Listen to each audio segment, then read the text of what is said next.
네, 이어서 시험 분석 용어의 한번 정의를 알아보겠습니다. 가장 많이 쓰는 것 중에 하나가 이제 검정 곡선입니다. 우리 캘리브레이션 커브라고 얘기하죠.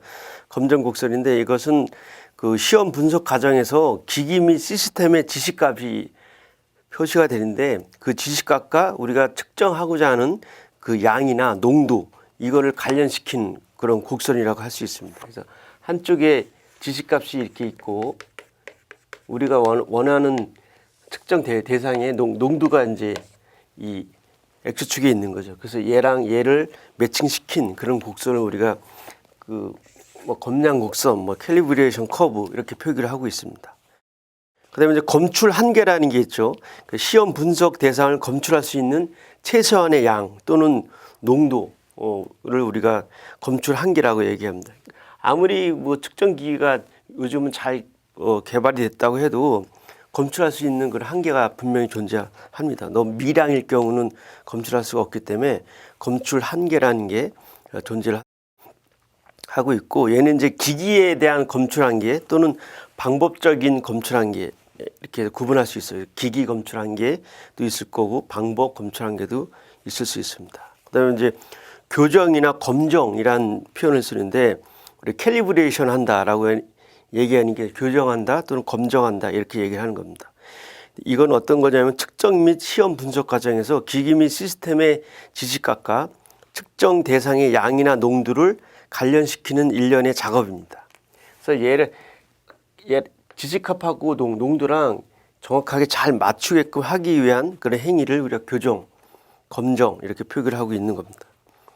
그다음에 이제 상대 검정 곡선법이 있습니다. 상대 검정 곡선법이 있는데 얘는 이제 시험 분석 기기 또는 시스템이 드리프트 현상이 일어나요.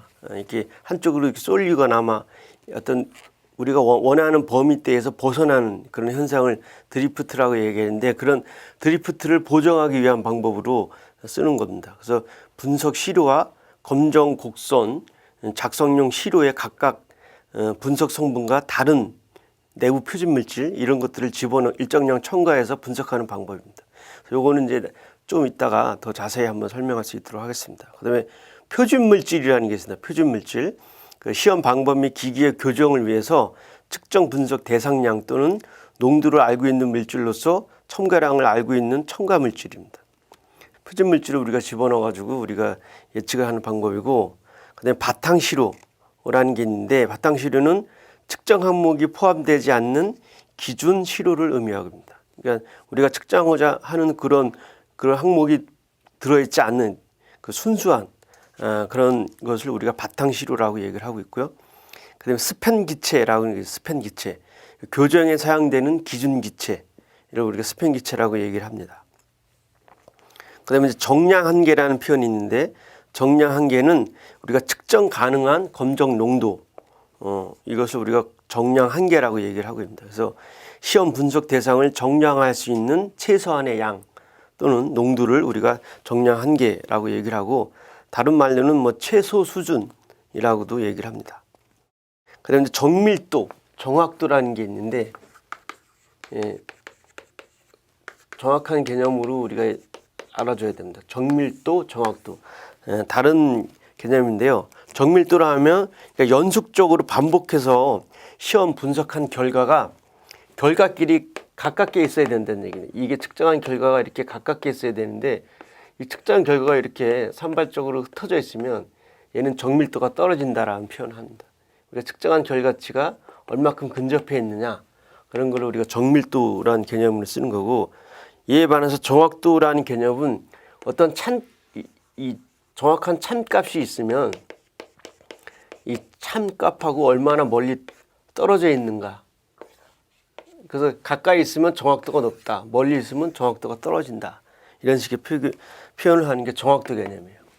그래서 정밀도하고 정확도는 정확히 좀 구분을 해서 기억을 해 주시고, 그러면 제로 기체라는 게 있어요. 제로 기체. 제로 기체는 측정하고자 하는 분석 성분이 포함되어 있지 않는 기준 기체를 우리가 얘기를 합니다. 그래서 보통 바탕 시험 값을 보정하기 위한 기체를 쓰고 있죠. 근데 첨가 시료라는 게 있는데 첨가 시료는 시험 분석의 정확성을 확인하고 매질 효과를 보정하거나 교정용 시료 제작을 목적으로 첨가해서 제조하는 그런 시료를 의미하고, 대상에 따라서 정제수 첨가시료, 매질 첨가시료, 정제용 내부 표준물질, 주사기 첨가용 내부 표준물질, 시료 채취용 내부 표준물질, 뭐 이렇게 다양한 종류가 있습니다. 그다음에 아까 간략하게 설명했던 드리프트라는 개념이 있는데, 드리프트는 DRIFT라고 해서 드리프트라고 얘기를 하는데, 그 시험 분석기기나 시스템의 감도 또는 바탕 시험값 등의 변화가 있는 것으로서 변화하는 정도가 단시간의 정밀도 또는 자분 수준보다도 많이 변하는 현상, 이런 것들을 드리프트 현상이라고 얘기해요. 그래서 드리프트를 최소화시키는 그런 것들을 우리가 많이 강구를 해야 됩니다. 그다음에 표준물 첨가법이 있습니다. 표준물 첨가법은 이 매질 효과가 큰 시험 분석 방법에 대해서 매질 효과를 보정하기 위한 그런 방법인데요. 그러니까 시료를 분할하고 그다음에 분석 대상 성분을 일정량 첨가해서 우리가 분석하는 방법이 표준물 첨가법입니다. 그다음에 이제 바탕시료 같은 경우는 특정 항목이 포함되어 있지 않는 기준 시료를 의미하고, 사용 목적에 따라서 방법 바탕시료, 그다음에 현장 바탕시료, 운송 바탕시료, 정제수 바탕시료, 실험실 바탕시료, 기기 바탕시료, 이런 식으로 우리가 구분을 해서 쓰고 있습니다. 또 하나 이제 많이 우리가 쓰게 있는데 검출한계, 디텍션 리미트라는 게 있습니다. 검출한계는 그 어떤 신뢰 수준을 어떤 신뢰 수준이 필요한데, 통상적으로 한 99%의 신뢰 기준을 가지고 있어요. 우리가 특정 분석한 게 그 정도의 신뢰 기준을 갖고 있어야 되는데, 그런 신뢰 수준으로 검출할 수 있는 최소 농도를 우리가 검출 한계라고 얘기를 하고 있습니다. 그래서 이것도 마찬가지로 적용 방법에 따라서 방법 검출 한계, 기기 검출 한계, 정량 한계, 뭐 이런 식으로 분류를 하고 있습니다. 그런데 이제 그 또 중요한 개념 중에 하나가 이제 검정 곡선의 작성 및 검증인데요. 자, 교정을 우리가 하게 됩니다. 교정을 하게 되면 한 점 가지고 하는 경우도 있고, 그다음 두 점을 가지고 하는 경우도 있고, 점을 다양하게 찍어서 다점으로 한 그런 교정 방법이 있는데, 대부분은 어떤 정확도를 높이기 위해서 다점 교정으로부터 얻은 측정량과의 관계 곡선을 이제 검정 곡선으로 우리가 해서 우리가 쓰고 있죠. 그다음에 이제 가문계수라는 게 있어요. 가문계수가 있는데, 가문계수는 어떤 우리가 바탕선을 보정한 직선 교정식의 기울기라고 표기하는데, 표준물질의 농도를 우리가 C라고 이때 반응한 값을 R이라고 했을 때, 우리가 이런 가문계수 RF 쭉 뭐 니스판스 팩터라고 해서 니스판스 팩터 가문계수 RF는 이런 그 반응값을 농도로 나눈 그런 식으로 우리가 표기를 하고 있습니다. 그래서 이것을 가문계수라고 얘기를 하고 있고요.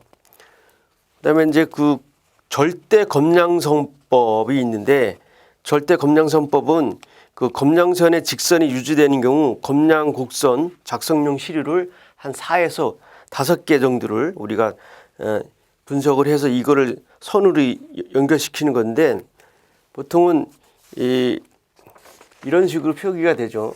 우리가 기기에 어떤 지시값이 있으면 이걸 Y축으로 놓고, 그 다음에 농도를 X축으로 놓습니다. 그래서 우리가 원하는 농도를 실질적으로 조제가 가능하기 때문에 0일 때 값, 농도가 0일 때부터 해가지고 이거를 농도를 좀 키우는 거죠.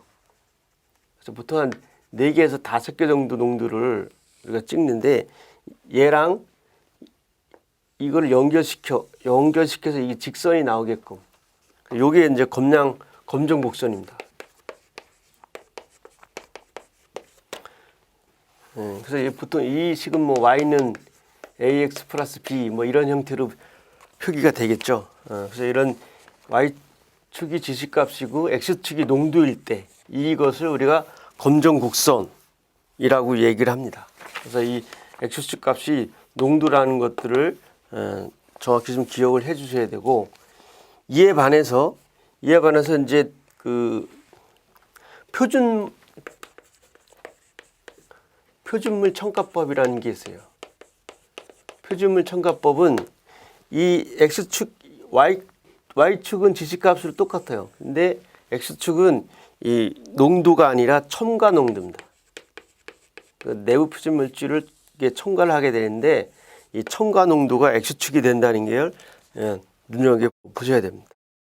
이렇게 경우 이제 첨가 농도이기 때문에 첨가 농도가 없는 경우까지 우리가 이게 연장해서 우리가 선을 그을 수가 있는데, 그래서 이게 첨가 농도 값이 되는 겁니다. 그래서 이렇게 X축 값이 첨가 농도일 때를 우리가 표준물 첨가법이라고 해서 이렇게 선을 우리가 그을 수가 있습니다. 이럴 때 시료의 농도는 어떤 X의 절대값을 취하는 게 시료의 농도가 되겠습니다. 그래서 시료의 농도는 어떻게 구냐면 역시 절대값을 취해서 이 지식값에다가 A0, 그다음에 A0를 절대값을 시킨 게 시료의 농도가 되는 겁니다. 여기서 A0는 이 절편값이 되는 겁니다. 역시 마찬가지로 얘도 Y는 AX 플러스 B라는 그런 식이 되는 거죠. 얘를 이제 B라고 표현 안 하고 A0라고 표현을 한 거죠. 그렇기 때문에 이런 식으로 이 시료의 농도는 이런 절대값을 취함으로써 우리가 구할 수 있고, 이런 식으로 이 첨가 농도가 X축일 때는 표준물 첨가법이고 그냥 농도일 때는 검정곡선이라고 우리가 통상 얘기하는 절대 검정곡선이라고 얘기를 하는 겁니다. 그 다음에 이제 상대 검정곡선법이라는 게 있어요. 상대 검정곡선법은 상대적인 값을 이제 이용하는 겁니다. 보통 어떤 경우냐 하면 이런 시험 분석기기나 이런 시스템의 변동이 되게 심할 경우 이거를 이제 보정하기 위해서 하는 방법인데, 이제 시험 분석하려는 성분과 다른 순수 물질, 그러니까 순수 내부 표준 물질이라고 하는데, 그 순수 내부 표준 물질을 분석 대상용 시료에다도 첨가하고 이런 검정선, 검정 곡선을 작성하는 시료에도 똑같이 시료를 각각 첨가를 하는 겁니다. 그래서 그 값을 집어넣었을 때 어떤 지식값을 Y축에 표기를 하고 그때의 농도를 이제 X축에 표기를 하는 건데, 얘는 그